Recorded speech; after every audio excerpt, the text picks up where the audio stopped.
Greetings, everybody. This is Jeff Scott, and this is my weekend review for 3/14/2021. Again, my name is Jeffrey, and my email address is hgsidoc@gmail.com. If you're watching this on YouTube, please click the up or down arrow. At least somebody clicks something. I know that people are watching this. And feel free to leave a comment, again, pro or con, or reach out to me via email using that address would be great. I entitled today what everybody knows and what everybody's hearing on the TV and the radio: will rising rates slay the bull market? As always, it's for educational purposes only. Anything I recommend should be considered in the spirit of education and not investment advice. I'm a doctor, not a broker. I'm independent. I pay for the tools that I use, and nobody pays me to say good things or bad things about their tools. Trading involves risk, and you alone are solely responsible for any investment decisions you make. We'll see how it goes tonight. But if I talk at all about options, I just want to remind you that the powers that be, the Options Industry Council, and a lot of other smart people feel that options are high risk and you should know what you're doing before you trade them. And on the Options Industry Council website, there are lots of learning opportunities. I'm not going to spend much time here, but I always like to call out where I learned from. And I really started with this guy here, Ian Woodward and William O'Neill. And to me, it's about becoming your own guru. It's great to listen to me and others, but at the end of the day, you need to get exposed to a lot of different trading styles, figure out what works for you, and become your own guru. I own lots of different software. I try to remember to kill my desktop so you don't wonder why I bought those programs. But if you came here in the middle of the day and I wasn't on a Zoom call for work, you'd see TradeStation and Thinkorswim up, and I use the indicators from John Person, from Dr. K, and Sagar with Q tools as well. And I use pretty much the same pictures or same charts on TradeStation or Thinkorswim. There's some differences in the programs, and we all know that.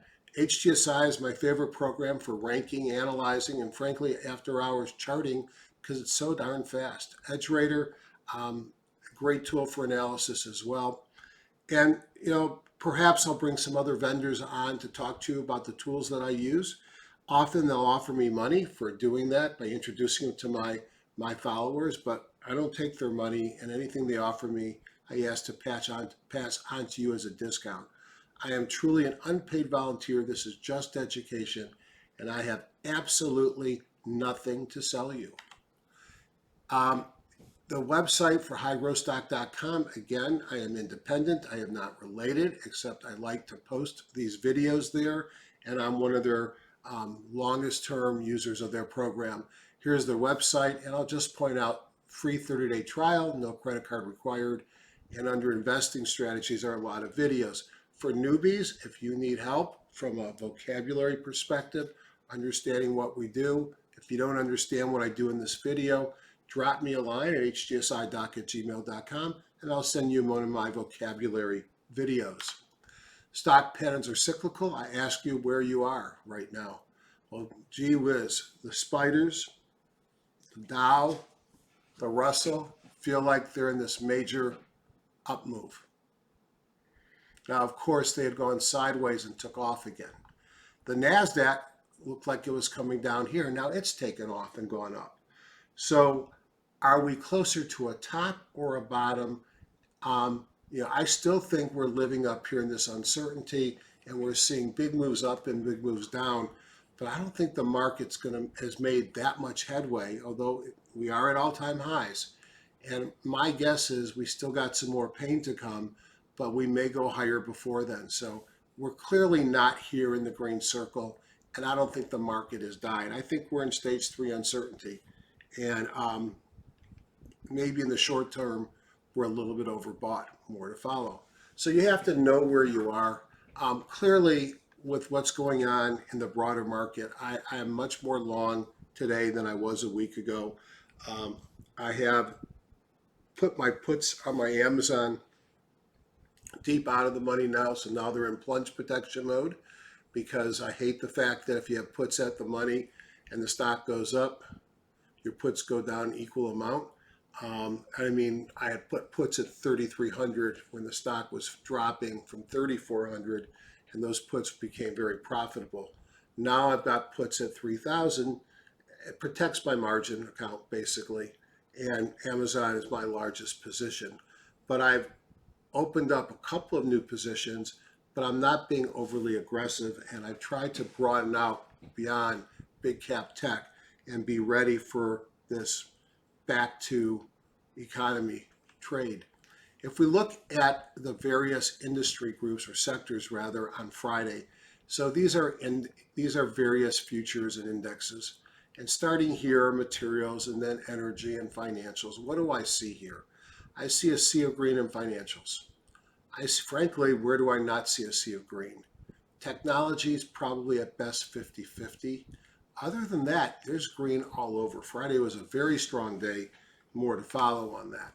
Let's take a look at the major markets here. So let's see if I can get the right one. And let's just expand this. There we go. So here is the E-mini futures. I made the comment that we haven't made a whole lot of progress. Frankly, we hit the all-time high on the E-mini futures about a month ago. I think it says February 16th, if I could actually, 16th. I think it was the 16th. Now, I believe we have the all-time closing high was Friday, but the all-time high is a month ago. When I look at that month, we're back to where we started. So frankly, we can go back even a month before then, that we're making a small movement, clearly in an uptrend, but we're churning here. Again, at all-time highs today, so I take the churning with a grain of salt. But can we break out of this area where we failed multiple times? I don't know. We will see. Certainly feels a lot better than it did a couple weeks ago. A new buy signal on the S&P futures came in on Wednesday. All right, what about the Nasdaq futures? Nasdaq futures are nowhere close to their February 16th highs. The Nasdaq futures are struggling to get above the 50-day moving average, although they did get a buy signal on Thursday and gave back some of that on Friday. So the Nasdaq futures do not look nearly as healthy as the S&P. They are in a buy signal, and maybe they're coming back. They were up on the week.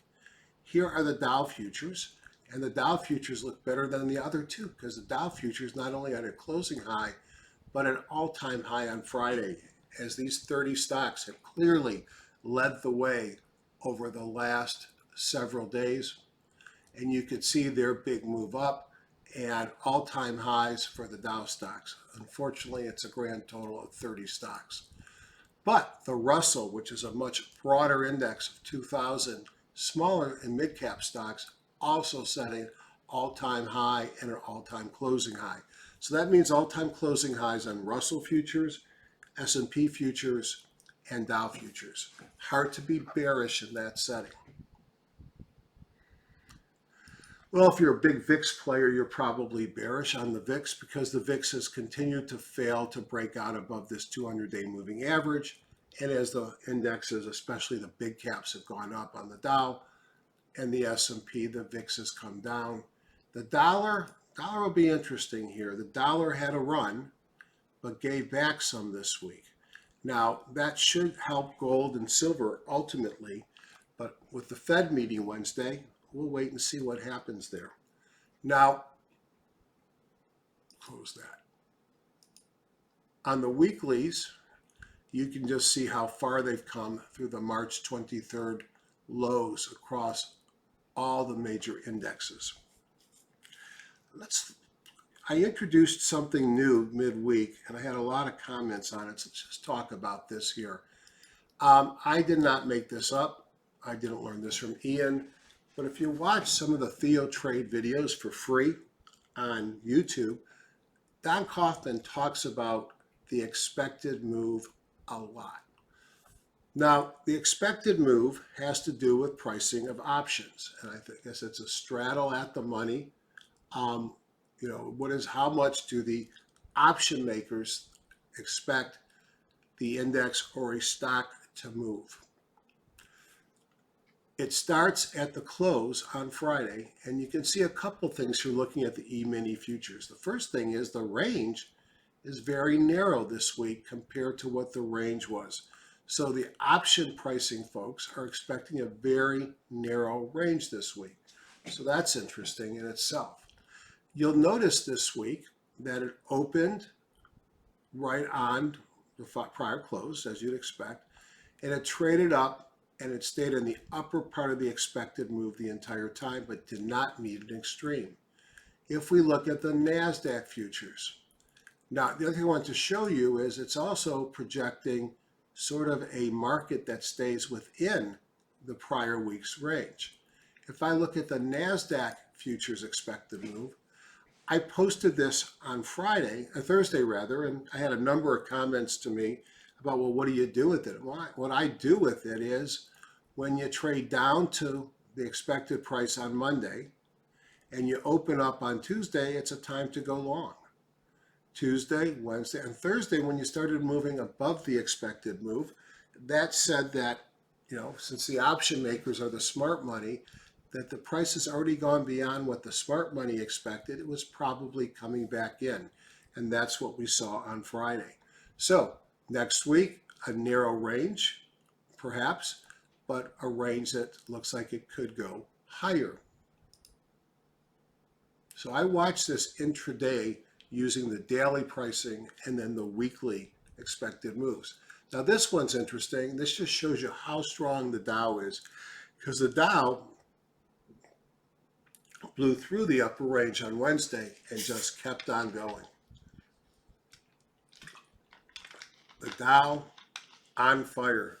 I mean, you had one kind of nothing day here and it was up most of the day and it pulled back.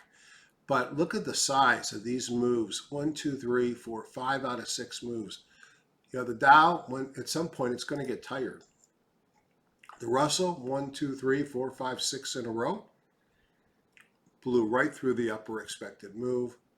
And then the VXX traded down to the expected move on Friday. And the dollar really oscillated around the midline. So I look at them on one of my screens, but what I'm really looking at is extremes. Now, underneath, what's driving what we know? Well, clearly in white, whether you look at 10-year or 30-year bonds, 30-year bond yield, treasury yields, they are spiking. Rising rates are good for banks and insurers, and they showed up throughout my review. Interestingly, so did a lot of REITs, and we'll talk about some of those. Perhaps that has to do with the economy improving. The worrisome thing here is at some point it's going to put pressure on the market. We see what it does to technology, but if it continues to go up at the pace it's been running, I think that can spill elsewhere in the market. The Fed meets and reports on Wednesday. It'll be interesting to see if they address the rates that are rising in the private sector. AD lines on the small stocks, small mid caps on the left, big caps on the right, all-time high for both AD lines and indices. Hard to see something bearish there. If you look at the NYSE AD line in dark white, you can see all-time highs. And although not all these index futures are at all-time highs, they're all getting close. They're all at the upper part of their range, except for the TLT, which is coming down and is actually in a bear market, 21% down with rising rates. Now, breadth is a little bit concerning this week. Stocks above the 200 popped up again. And if you go back, you can go all the way back to 2014. And this is about as high as it gets. So what happens if it's as high as it gets? Well, that means that usually the market corrects when it gets this high. If you look at stocks above the 40, in the upper part of the range, but not at an extreme. Why do I say overbought? I say overbought here because the 3-month new high, new low range is now in well overbought territory at a level that I expect it to come down. Now, coming down could be rotation back into tech with some easing on the small caps and the Dow stocks. It could be a more large correction, or it could be just a sideways move. And you can notice 2 weeks ago, we fell all the way down here. And I said we're getting oversold, it's probably going higher. Last week I said it can still go higher. This week it's got me thinking we're going to have some kind of a pause. Again, doesn't mean a bear, it doesn't mean a massive correction. It could be as little as rotation into some things that are lower in price, like the big cap tech, which have been hurt, or even sideways move. McClellan remains to be concerning as we've got ongoing divergence, higher highs, but not on the oscillator nor the summation index. That's the daily. The weekly shows the same thing. More evidence that we're a little bit hot right now in this market. 84% of the stocks in the S&P 500 are above the midline of the Bollinger Bands. That's extremely bullish. And nearly 45% of the stocks are in the top 10% of their Bollinger Bands, or 20% are actually above the Bollinger Bands. So when I see this, I see a market that, more evidence that we're getting overbought. Can still get more and more overbought. I've learned that over the years. No Hindenburg yet. A couple popped up on HGSI, and they were verified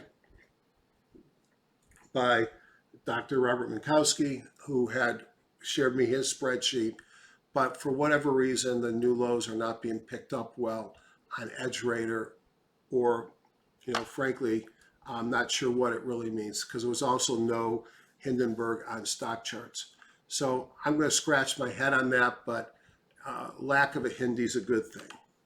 Market tone, after a series of kahunas, we are green for all the major indexes, which is bullish. Oops.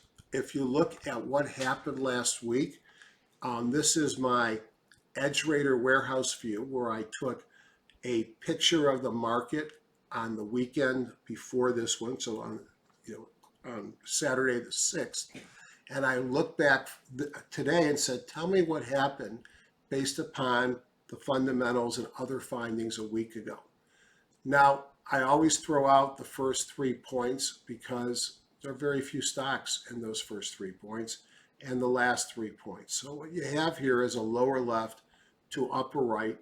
There's no negative, so all the stocks moved up this week, or the average stock in each category. This is looking at ERG, which is EPS rank, plus relative strength rank, plus group rank. And it was a very good week for growth. Now, interesting here, EPS rank really didn't do much as far as return did, but relative strength did outperform. If we look over on the right, one of my favorite tools in HGSI, the Group Performance Report, again, using the same data from a week ago, you can see the data on these was 3/5/2021. In red, the S&P 500 was up 2.72. Only 2 groups were down, and down just a teeny bit. Yellow are some of the IBD groups. Here's the IBD 50. Here's MarketSmith, doing extremely well. And the IBD Live Watch List and the Mike Scott Focus 3 list, major rebounds as growth became more in fuego. And you can see my overall portfolio was up 4.61%. I'll take that, although my buy watch was only up 2.44. So a good week in the market for growth. Sector strength improved, and now we've only got healthcare in the yellow, the rest are green. And if we look at the week, you can see on the week itself, all sectors were up. A little bit of weakness in 2 sectors on Friday. I picked the wrong one today. Let me just look at, and you can see here in real time during the market that the buckets are starting to get overheated. With it at the market close, 20% of the stocks in the S&P 1500 above their Bollinger Band. If you look at what led on Friday, interestingly, real estate, which has been creeping up, but also utilities, which have been nowhere, followed by financials and industrials.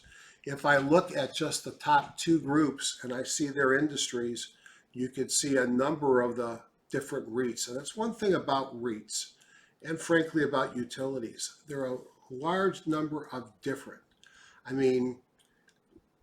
special hotel and resort REITs, retail REITs, office REITs, and healthcare REITs, and residential REITs. All are a little bit different sector of the market. So I said, all right, if these are the top two groups, these are the top 1, 2, 3, 4, 5 industry groups in those top two groups.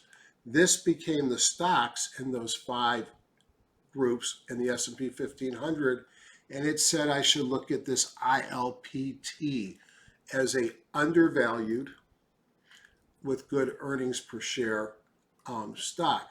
Now I dumped that stock into, now one of the limitations of the edge tool, limitation being a big word for a great tool, is that it only has the S&P 1500.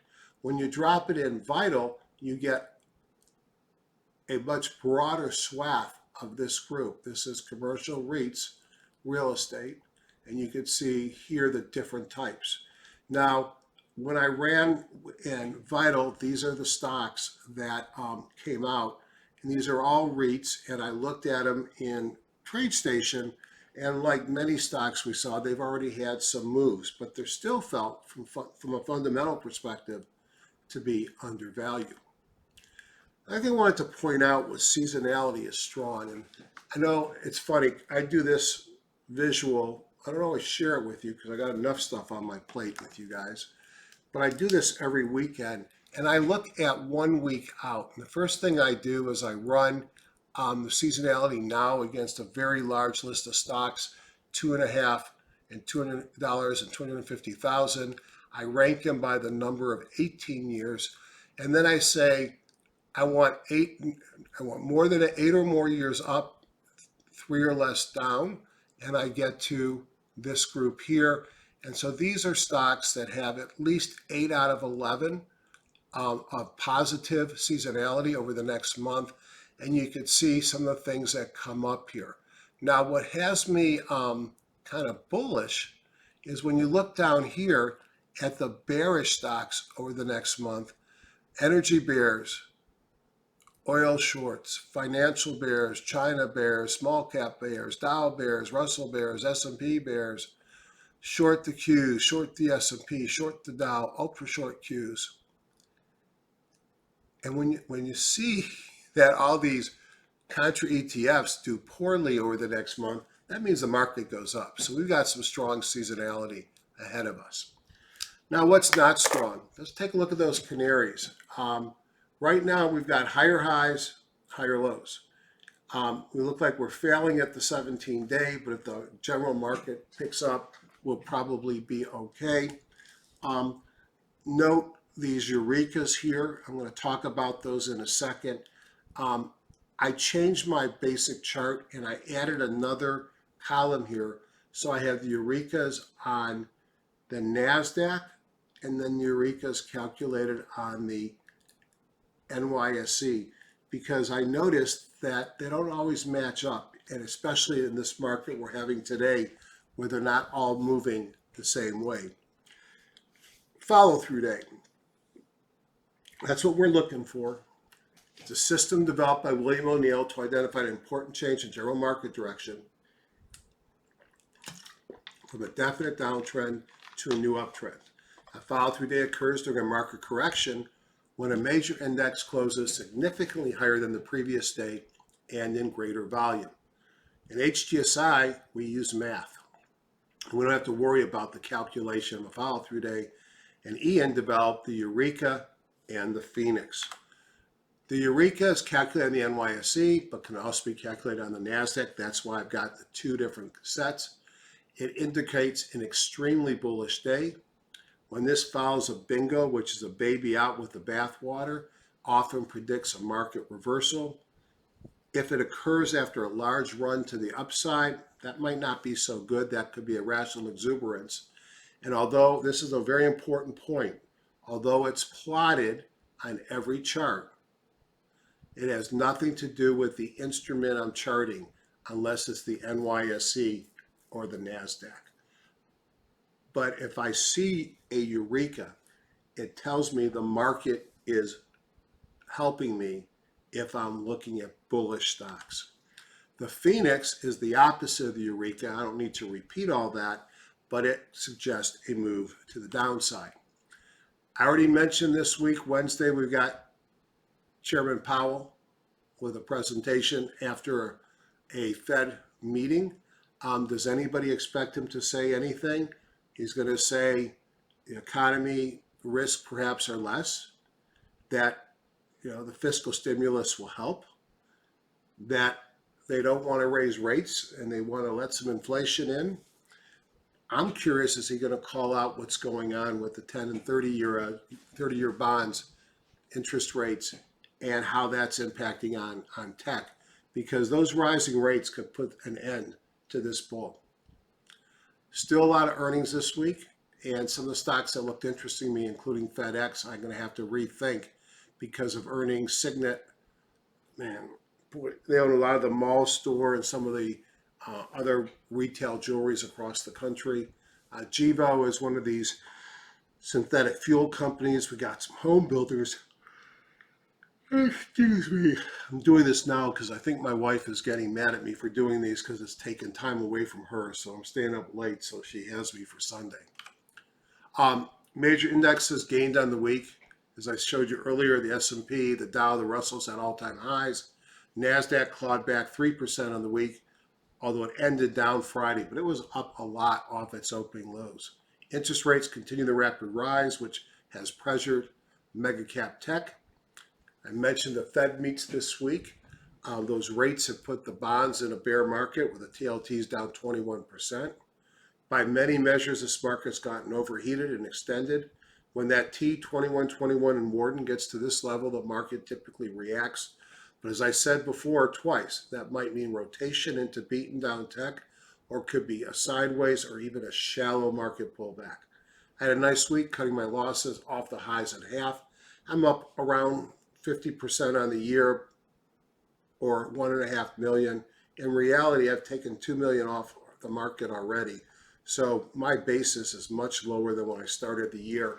So it's well above 50% if I calculate that basis. I just bought a house in Florida, in Jupiter. I've got a house I'm building in New Mexico, and I still own the house I have in Palm Beach Gardens, Florida. So I had to drain some of my accounts. Fortunately, cash is good, and we've had a couple, 18 months, almost 2 years great in the market. When I looked at the stocks from a top down and bottoms up, I saw lots of setups, even saw some on the short side. I'm building my shopping list, but I got to keep cash on the side. One, because I think a small pullback might be coming, but also because I got some taxes to pay. Now, if I had to be a bull or a bear once the short-term overbought is worked through, I'm a bull. We got stimulus checks in the mail. We got vaccines in place. Hey, I got my first one on Friday. They've dropped the age in Florida to 60. The economy is roaring back. That's what they tell us. We'll have some really weak comps over the next several quarters. Inflation allegedly is in check, and the Fed has our back. If you think rates are going up from the Fed, I think there's a simple question to ask yourself. Who is most affected by those rising rates? Uncle Sam, because Uncle Sam has got to pay debt service on all these trillions of dollars that we've added to our deficit. If rates go up, Uncle Sam's in trouble. I don't think that Uncle Sam's going to be raising rates too quickly. Let's go through my typical top-down review. I know we're at 28 minutes already, but I think we can all agree that, at least I agree, that as a top-down investor, how the market does has a lot of influence. Just to show you I'm not blowing snuff. And look, I show you this for a reason. I don't think I need to do it all the time, and I don't do it all the time. But if you're going to listen to somebody, do you want to listen to somebody that's never made money in the market? This is my P&L year to date. This is March 14th. I started with 3.1 million, hence the 50%-ish, but I've taken 2 million out already. So if you look at where I'm at 2.5 minus the 1.5 P&L that's in there, that means it's really, does that mean I have a $1 million basis plus that? Who knows? So whether I'm up 50% or 70%, I'm not smart enough to do those calculations, but I am up, and I hope you guys are making money as well. All right, so we looked at that. Let's go very quickly. Let's look at the health of the market in TradeStation. The things that I do here with you, I do for me daily, sometimes during the market, always after hours. E-mini futures, let's look at my 5 or 6 things that I pay attention to. And by the way, we have changed a lot over the last 2 weeks. We had a buy signal on the E-mini futures come in here on the 9th. We had a Laguerre RSI buy on the 10th. We are not beyond the boundaries. I don't see any MACD divergence on the dailies. We have a green paint bar, which is an Alexander Elder impulse bar, which says go long or hold, don't go short. On the monthly, the weeklies, notice that the MACD divergence got worked out the last couple of weeks. We are at all-time highs and we're green in a long-term buy as we are on the monthly. When I come down here, the weekly bongo is flipped to green, which is awesome. We're only at 67% on the high jump, which is no big deal. And as I told you, the RSI, Laguerre RSI, turned positive. Bullish. I don't see anything I don't like here. And thankfully, by high jump, the S&P doesn't look that bad. Let's look at the Dow very quickly. Now, the Dow, we showed you before how much it's moved. Look how long the weekly bongo's been green. We're outside the envelope with these MACD divergence signals on the daily and the weekly buy signals, Laguerre buys. But we're at 92% on the high jump bar. What happens when the high jump bar gets too high? Got too high here, and we pull back. Got too high in here, we pull back. Anybody want to guess what's going to happen here? We're going to either go sideways or we're going to pull back. But it doesn't mean the whole market's got to come back. But the Dow is a little bit overheated. If I look at the Russell 2000, similar to the Dow. Remember back on the Thinkorswim charts, they both are the leaders right now. And notice 84.47. And then compare this to the Nasdaq. The Nasdaq had a buy signal come in on the 11th, which was Thursday, both a person and a Laguerre. It's green, no MACD divergence. You look at the weekly, a pullback, it's now blue. The MACD divergence is gone. The monthly is still intact. The one thing that's bad here is we lost the weekly buy signal and we have a weekly sell. You can see we're only at 17% on the high jump and our weekly bongo is red. So the Nasdaq is clearly lagging. But does this look bullish or bearish to you? It looks bullish to me. So is this going to be a Nasdaq rising week and let the other guys go sideways? That would certainly work off our overbought. We will see. Don't know at this point. I'm just thinking out loud. The dollar, Laguerre, and a person sell signal, though it's still blue. It's in a weekly buy, a monthly buy. Had a Laguerre RSI come in, and notice that even the dollar shows that when the high jump gets up to the top, and up there it was at 100%, things come down. Other thing that's got me bullish this week is my favorite candlestick is called a high close doji. And I know when John Person talks about it, he talks about how it was validated by a third party and how effective a high close doji is. You could have bullish, which is the high close doji, and bearish, which is the low close doji. Now, I like to look at the weekly charts, and you could see here on the weekly high close dojis, I got a lot of them, don't I? I've got 239 high close dojis on the weekly. If this is my best bullish candle formation, how does this compare with the low close dojis on the weekly? There's only 7. That is an extremely bullish feeling and finding. Now let's talk about a high close doji. See if any of these, it's my buy watch list. Here's one. Let's look at Hog. So the first thing is the high close doji I'm measuring here is on the weekly chart. So a high close doji occurs if you are in a downtrend. So we're in a downtrend longer term, and we're in a downtrend shorter term.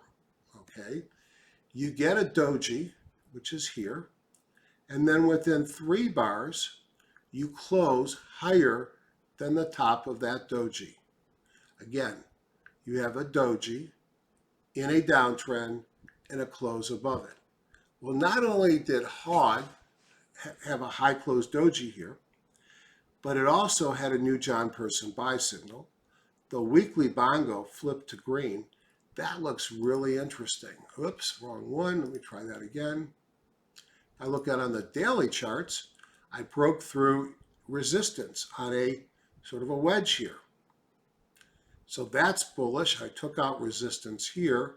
It's also in a buy. We'll look more at HOG as we go, but HOG is one of the ones on my buy watch list. Now, if you have John Person's tools, when you look at a weekly chart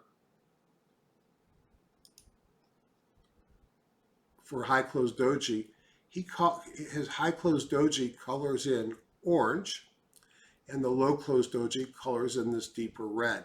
So they're pointed out for you, and he also has scanners in radar screen as well. So the fact that I see so many more high close dojis and low close dojis makes me optimistic. Why did I look at weekly instead of daily? Because I have found that I like buying stocks who are in uptrends that pull back and when they break out. And that high close doji, I'm now closing higher than a prior high. So I've got that uptrend back on the longer time frame. And then now I wait on the shorter time frame for that stock to get a new buy signal. Open up HGSI. And let's start with the market analysis user groups as always. Major markets plus. I have 38 or so here, 36. I can't even see, my print's so small. And let's rank them by top-down review, top-down analysis, and look at what the leader is. So I know I had a good day on Friday. I'm sure a good week. And when I see that the mid caps, the Dow, the Russell 2000, the small caps, the NYSE, and the Nasdaq are up near the top, I know that growth worked really well this week. Let's look on the bottom. We've got the VIX, natural gas, bonds, silver, high yield, semiconductors, and Nasdaq 100. If we look at, just very quickly, I want to look at off high. So as we talked about, everything, all these here are at 52-week highs, as is gasoline. I don't know why. There you go. So everything from up here, 1 through 8, are at 52-week highs. If you look at percentage off 52-week highs, the worst is the VIX at 94%, the natural gas at 35%, gold at 27%, oil at 22%, TLT at 21%, and interestingly, ARC Innovation and ARC Genomic ETF, so Kathy Wood, those are all in a bear market, at least how I calculate and learn the bear market at 20%. All right, let's take a look at some of the major indexes here. I'm going to open up the S&P 500 on a daily chart and a weekly chart. Let me just open up the second chart. Nope, that's not what I wanted to do. Try that again. Now it's important to make sure that under tools, you've checked the link. I'm going to make this a daily chart now. And let's open up, well, we'll wait to do that for a second. So very quickly, S&P 500, great move off its bottom. Hard to be bearish when you see this. You're at all-time closing highs. You're not overly extended, as you could see here. Your weekly bongo went green. Am I bullish or bearish on this? I'm bullish. If I look at the Dow Jones Industrials, how does this look different? Looks different because of this move right here. Getting close on the high jump. Here are those Hindenburgs that we saw a couple weeks ago when we had our sell-off. And we did get to probably 12% intraday or more down on the Nasdaq, so it worked. And we could see here we've had several Eurekas come in, which are sort of the follow-through days for HGSI. Only problem I have with the Dow is it's starting to get extended. If I look at the Russell, yowzer, broke out here again. Look at all these kahunas here, those Eurekas, person buy. It's beautiful. It's on fire. Look at the weekly. It's just getting extended. The chart is gorgeous. It's bullish. I love it. We just got to work off some overbought because you can only get so much overbought before you pull back. Look back here. Overbought, pull back a bit, and we ran again. Overbought, pull back a bit, and we ran again. Overbought, pull back a bit, and we ran again. What do you think is going to happen here? We're going to pull back. We're going to run again. That's what happens in a bull market, and clearly we're in a bull market in the Russell and in the Dow. Let's look at the Nasdaq.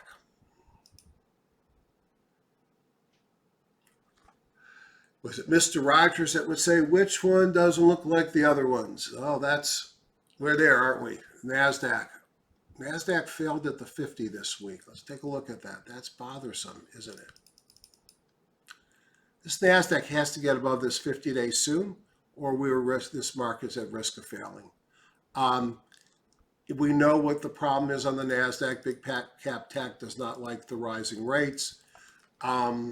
It did rally off the lows.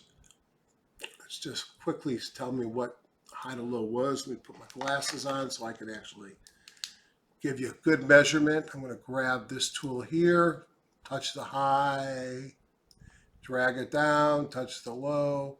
Intraday, we were down 12.2%.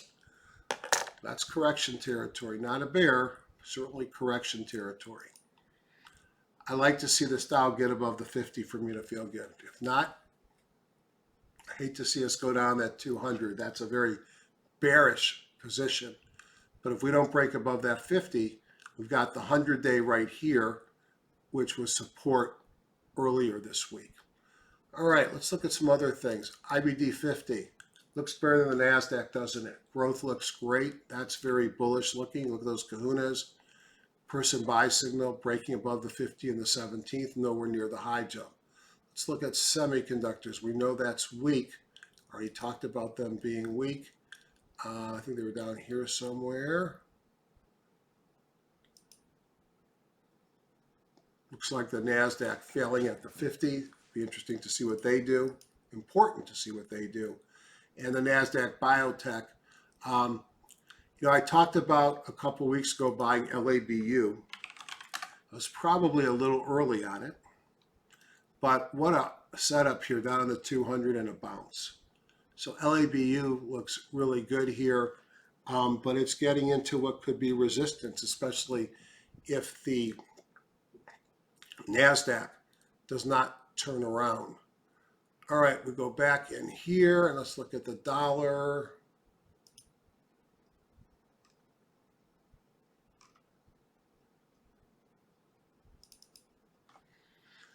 You can see the dollar rallied up until this week and pulled back, had a sell signal come in on Friday.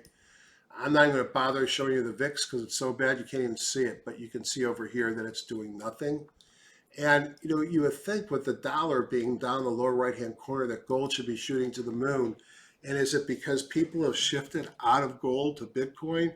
Well, you had a person buy signal and come in today, and you've got some positive divergence on the person market catcher. I'd like to see gold move a little bit before I get excited, but that's an interesting picture there. Silver And then gold miners. I think gold miners actually look a little bit better than gold. Already heading up, but they got a lot of overhead supply here.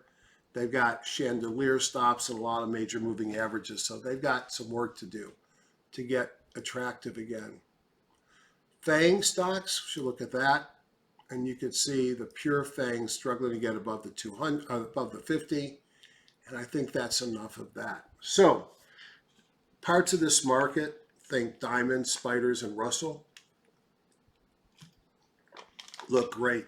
Big cap tech, got a little bit of work to do.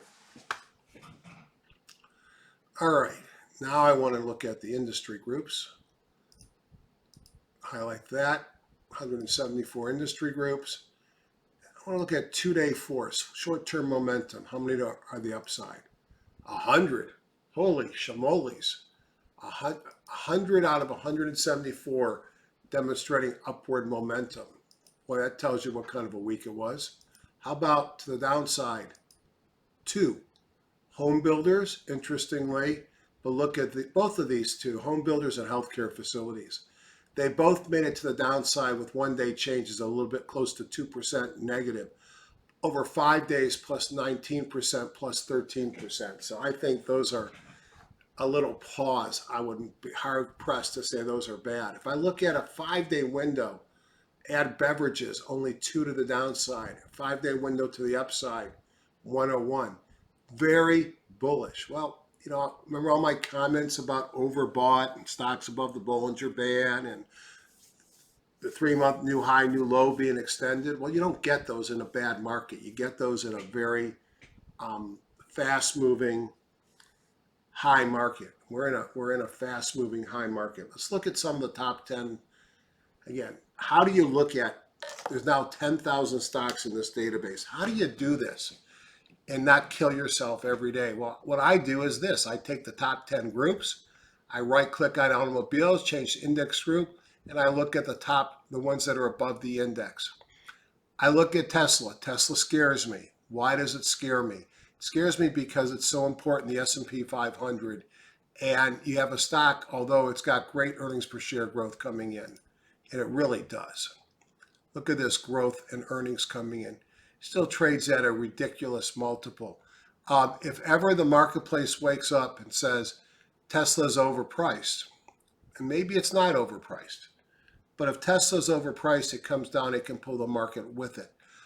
So many of the electric vehicles rolled over, so did Tesla. And again, how bad did Tesla roll over?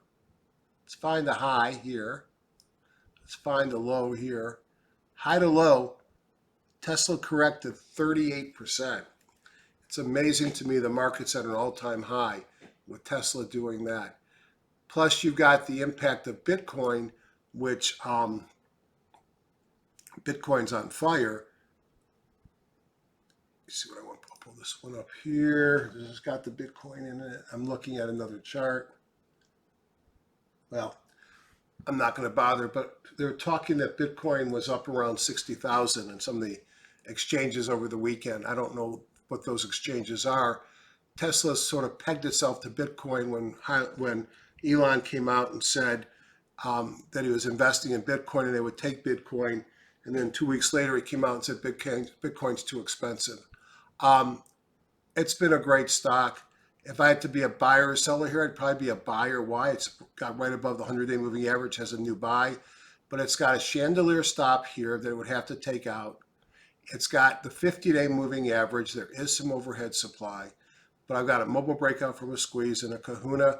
So if you wanted to buy it, I'd understand. I'd rather find something that's less risky. NEO, same exact chart, just take away 20 times on the number here. It's a whole lot cheaper, but it looks the same exact story without the earnings. General Motors, and this is the wild card here. Look at the earnings per share growth on General Motors. I don't own this one. I own Ford, which is the next one. Again, huge earnings per share growth, teeny weeny multiple. What happens to Tesla when Ford and GM figure out how to make competitive electric cars? The Porsche Taycan's a beautiful car, although I couldn't fit in it. I think Tesla is going to have some major competition. their N and cancel them, what's new, innovative, they're going to have to find something to make it special. So Tesla maybe not, Ford maybe yes. I like Ford here. Consumer electronics. Well, the first one is a Reddit crowd, so I don't care. Costs. They used to make good headphones. I'm surprised they're even still around, and they weren't doing much for a long time. But they took off with the Reddit crowd, and they're running again. I don't play those games. Microvision, another company that's been here for a long time. Don't think this is a Reddit crowd-driven stock. Doesn't have much revenue. Maybe it is Reddit driven. Look at the volume. But when I see a run up and a pullback to the 50 and it starts to run again, sometimes I'll play. And we're doing that here. So it's going to be on my more bigger buy watch. I'd rather have bought it closer to the 50. Vuzix, I've heard that this is another Reddit story as well. Maybe the whole world's going to become a Reddit world. Now, this is another group like the EVs that got hammered. I made a lot of money in the last part of the year and even the beginning of this year by being really deep overweighted into some of the stocks I'm going to see now. Plug is off 56% off its highs. I remember I was listening to IBD Live. I had maybe 50 calls here that were bought around here in the 30s. Stock's trading at 76-ish. And the guy in IBD Live says he'd be buying some way out of money puts. So I bought way out of money puts. I'm glad I was listening to IBD Live that week because the puts became profitable as this thing dropped. Plug Power, is it ready to run again? I'd rather see it above the 50, but it's moving. Now, the next one is the index. Some of these look good. Fuel cell, another story. I had a pretty big position in this one. Pretty big. I had 180 calls. I made a lot of money on the upside. I just got back in. This thing off its highs, 62%. It's got to get above the 50, but it's in a group that I like, alternative energy. The next one, DQ, same story. This one here, from high to its low, 48%. You can't hold these during that period of time unless you've got kahunas of steel, but they're getting interesting. It's got earnings per share growth. It's under demand. It's got to get above the 50. Yes, I got my Wilder dot there in my my chandelier stop, but this whole group, Enphase, Sunrun, Ballard, these were all great leaders that broke. Are they coming back, or are these just dead cat bounces? Don't chase them, get setups, but I'd be watching some of these. All right, next group down is Biofuel, same story. Nothing is as good as the index. Gevo looks interesting here, pullback sitting on the 50, but it's got earnings this week. How do I know? Because of the slides, but right there. So I don't buy something right before earnings. Look at the demand here. Is this another Reddit tool crowd? You can look down here that the volume has been high for a while. It's a cheap stock. Crazy. Electrical power equipment. Again, nothing above the index, but let's look at the first couple. Blink. I think this is linked very much to EVs. So that's the high there. So out of curiosity, what did Blink do? Blink dropped. Look down here, 61%. Is it buyable right now? Could be. I'd still rather get it above the 50 because I think there's a high risk of it failing there. The next one here is Eaton. Well, this isn't failed. What a great story. It's extended is its problem. Beautiful. Beautiful. How about Generac? I could look smart and tell you to buy it. It's going up. And I probably am smart, but I'm being a jerk. You got to add it to the S&P 500, so it's going to probably pop on Monday. Those pops don't last long, by the way. If you own it and it gets a good pop, take some off the top.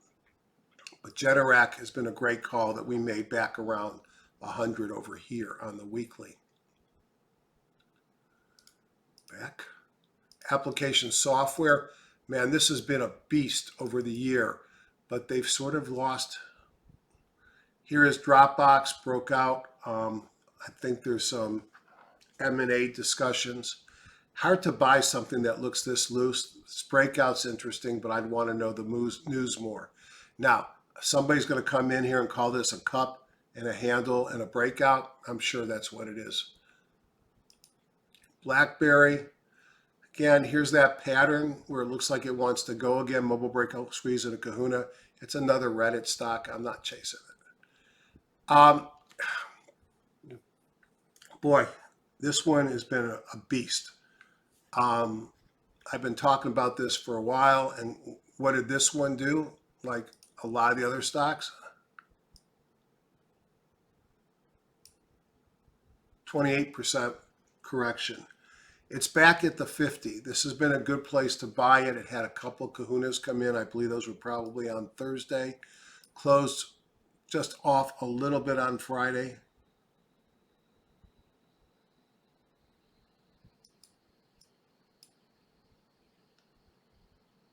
Minus 0.76%. Lower left, upper right. But they're just not the same stock right now. No one says that yesterday's leaders will be tomorrow's leaders after a correction. Digital Turbine, another. I mean, I feel like a broken record. This one was down 39.5%. It's had a nice bounce here, a new buy signal on back-end Digital Turbines. I think that one looks interesting. Look at the earnings per share growth. It was one of the model book stocks in MarketSmith. All right. The 9 looks like Riot Bitchain, looks like Marathon Petroleum. These are the Bitcoin miners. They go up and down with the price of Bitcoin. 7th group is biotech. We already looked at Labu. Novavax, great news on Friday. Very effective vaccine. The stock has really been in a downtrend, although it did gap up on Friday, failed at its chandelier stop and came right back down. It's got some earnings coming in. At some point, having Moderna, Pfizer, J&J, Novavax, AstraZeneca, I just don't know where these guys are going to get the valuation. Now, Novavax is not ridiculous. It's at $14 billion, okay? And let me just look at the next one here. Nothing. Moderna, also below the 50, so I want to be buying it. Great earnings per share growth. But again, what's the valuation? $55 billion. $55 billion. Here's a little company, Avio. They've been struggling for a decade to get their kidney drug approved in this country. And what happened this week? It got approved. What's its market cap? $360 million. Which is a better buy? Novavax, Moderna, or Avio? Now, let me show you how bad that Moderna valuation is. ALXN. Alexion has a pipeline. It has a couple of blockbusters on the market. It was recently has an offer to be bought, I believe, by AstraZeneca. Going to FinViz. Don't you love it? They get bought for a huge, huge premium, and all the lawyers come out of the woodwork with lawsuits because they didn't get a good enough price. Let's go down here. Shareholder alerts. I have no problem with lawyers, but come on. I believe it's AZ. Doesn't really matter who does it. So here's a company with revenue, billions of dollars of revenue, with earnings per share, and it gets bought out for $33 billion, $34 billion, $35 billion. How is Moderna worth $55 billion? I don't know, and that's why I've been very careful. I've made more money shorting it than going long. Other hardware index, 3D printers, nano dimensions. This has been a darling. I don't know if it's a Reddit crowd or what. Working its way back to the 50. That would sort of be before I get interested. 3D system looks the same way. These are tech stocks that got hurt. Entertainment content. We've all been watching a lot of TV, and these content companies are doing great. Somebody has to sell the content to Netflix, Disney, and others. I don't know how you buy these things here. Viacom, CBS, or Viacom, to the moon and beyond. Discovery, Billy's broken down some. Walt Disney, all-time highs earlier in the week. These things look great, but they're all extended and hard for me to be chasing unless they had a story. And e-commerce discretionary. Talk about another stock that's been hammered. Pindaloo, top to bottom, among friends, 36.5%. Is it going back up? Probably. Look at the hammer and the nice body on the weekly. I just expect it to have a lot of starting and stopping before it gets back up above the 50. Mercado Libre, the eBay of South America, similar pattern. Jumia, similar pattern, getting close to the 50. Etsy did break above the 50. Here's a chandelier, and I think I have it as a buy on my buy watch list as well. Netflix, something over the weekend about them selling content to networks that might cause it to go up, a new revenue source. And Amazon, what is Amazon doing? What a sideways move. I'll just call it that. Going back to July, it's done nothing on the weekly chart, staying in a range. It does something for me. Amazon gets treated very well in my portfolio margin, and it gives me a lot of money, cash, to go out and buy stocks on margin.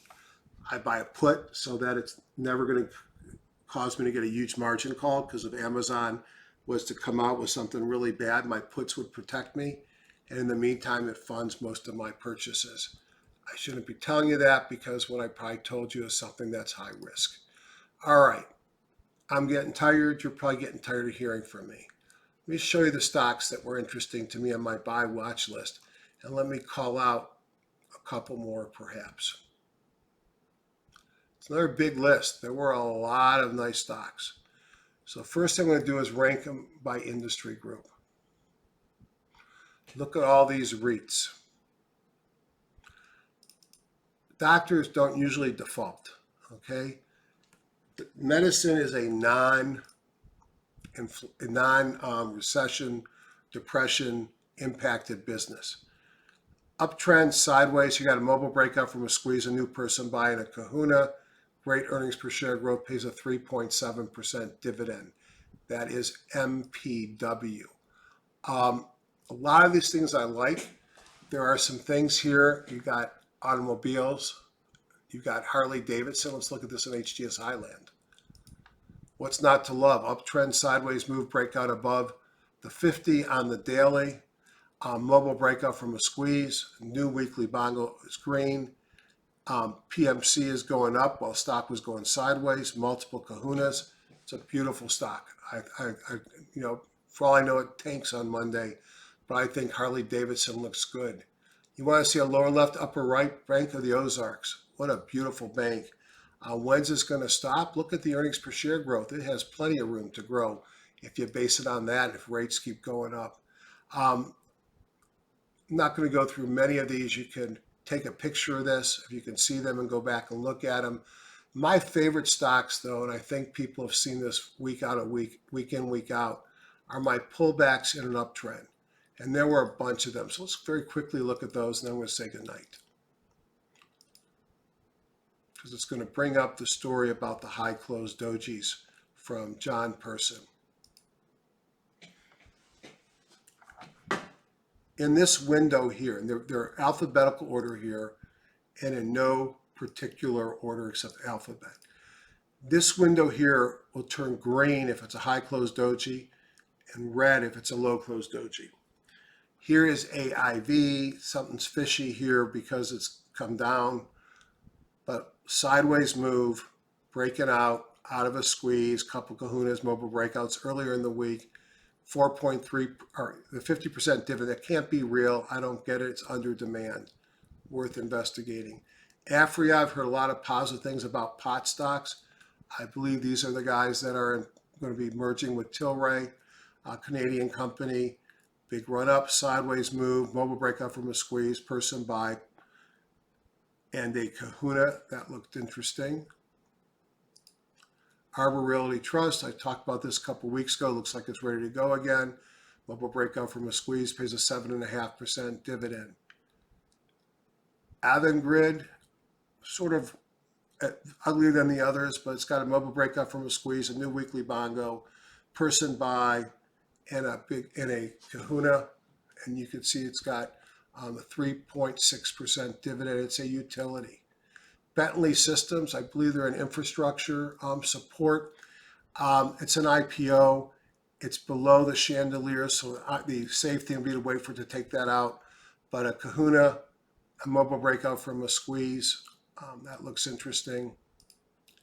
Boot Barn, it's got a break above the chandelier for me to be interested, but it's setting up. Pocket pivot, kahuna, mobile breakout from a squeeze. Carnival, one of the back to the economy plays. Not a great looking chart, except it looks like it wants to go higher. Another Carnival. Carrier Global, I guess these are the air conditioning people. They split from somebody else. I don't know if Otis was the other company that split out. Big run up, sideways move, and it looks like it's going to jump again. Mobile breakout from a squeeze a couple days ago. Person buy, kahuna, increasing earnings per share. Clean energy fuels, CLNE, like fuel cell, like some of the others, big pullback to the 50. This one is broken out above its chandelier. That's what I like to see. If I had watched this during the day, I could have taken it out once it moved above that. That would have been my buy point. Dick's Sporting Good, earnings were better. This quarter is out. Next quarter's got some great growth. Pays a dividend. Sideways move. Two kahunas, which is exciting. Mobile breakout from a squeeze. I like that. Digital Turbine we looked at. Dillard's, old name. Don't really say I like it, but if people are going back to the malls, it's under demand. Got to break above that chandelier stop. Etsy we looked at already. FedEx, man, if this didn't have earnings this week. Uptrend, pullback, broke above the 50. On Thursday, you had pocket pivot, kahuna, eureka in the market, a person buy signal, and a mobile breakout and a squeeze. Everything you could possibly want. It's not run too far. It's very viable. The problem is it's got earnings this week, so you have to be careful. Man, I'm being risky here, but let's see if I can find this. I think the Eric that runs Seasonality Trader fixed it. I've been complaining about certain things didn't work. I love the program. It's the best seasonality program, or at least when it works on the market, except for the built-in one in Edge Rater, which is free. Once you buy Edge Rater, it's free. This one I have to pay monthly like everybody else, even though I bought the product when it was owned by another Eric. So let's look at FedEx, FTX, I think. So, do a couple things here. Let me change this to, okay. So we are in a nice little trend. So I don't like the fact that we're in the upside of the trend, but we're going into this green area here. And if I open up the one that says data,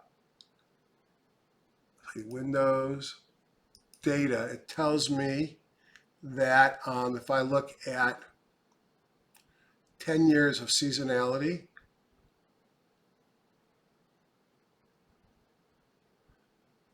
let's see,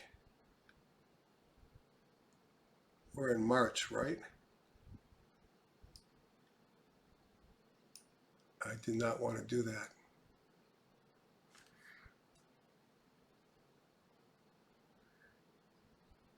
All right, let me try this one more time, see if I can get it. It looks like it's favorable seasonality. I'm just not getting what I'm looking for. Try this one more time. Not what I want either. I want, until I'm getting tired. You guys got to be tired of listening to me. Okay. March 17th to April 27th. Not really 4 out of 10. So the seasonality is not very strong. So I'm not interested in chasing it. It looks like it's strong, but I think I'm going to punt. Buy it at your own risk. You could wait for earnings to come out, although it might pop. Look at the high close doji here on the weekly. I still think FedEx looks interesting. Freeport McMoran, I'm already in it. When the copper plays, already broke out. Gaming and leisure. Here's another one that I liked. It's one of these things that probably benefits from the vaccine and people going back to normal life. A lot of pent-up demand, new person buy signal, pays a 4.6% dividend. Generac we looked at, Gevo we looked at. Green Brick failures. It says it's a home builder. I don't know what they do, but you can see on the weekend pullback and broke out here, broke above the 50. Not as good as some of the others, but still interesting. Good earnings per share growth. There's my Harley. Ligand, big biotech pullback. I read somewhere that the Reddit crowd was in this one too, which surprises me, unless there was a big short interest. It was down 38%. But look at this, 2 kahunas in a row. Pocket pivot, person buy off the 50. Ligand looks interesting. Under demand. Here's MPW. Here's Microvision. Ocular Therapeutics is another healthcare supply. Sideways moves. Just took out its chandelier here. Looks interesting. Don't know anything about the company. Open lending. Let it take out the chandelier. Sabra REIT. Let it take out the chandelier. It pays a 6.6% dividend. Square. Isn't that it? Pull right back to the 50, which has been a really good time to buy this stock. Ultra Clean Holdings. I don't know why I put this in pullback. It's already broken out and started running. Upfetch FinTech, huge demand, 10 million shares. I don't know anything about this. When I see those numbers, maybe I should get nervous. But where did it pull back to the 50? If it takes out its chandelier stop, could go a lot higher. Let it take out its stop. And then Vital Farms, again, stocks an IPO, sort of a base, and it's breaking out here. Higher risk. So those were some of the stocks that I liked. This was early on we looked at. And Williams-Sonoma, probably lower risk stock. Nice uptrend, sideways move, mobile breakout from a squeeze, new person buy. This one looks like it's ready to break out as well. I just wanted to show you that there are a lot of interesting looking stocks there. Here's another one, Zimmer Biomet, medical devices. I probably would not wait for it to break above its chandelier. It's kind of high. I'd put a buy stop above the high of the day. Mobile breakup from the squeeze. Nice uptrend, although kind of loose. And a kahuna. That should be the last one. It is. Wow. Those are a lot of stocks. On that note, I'm going to say goodnight. So y'all have a great week. And hopefully my wife is going to penalize me. And she'll let me keep doing this. She puts up with a lot. I do these all the time, as you know. I do them for free. So it's hard to show her that I'm doing it to make money. Good night, everybody. Have a great week.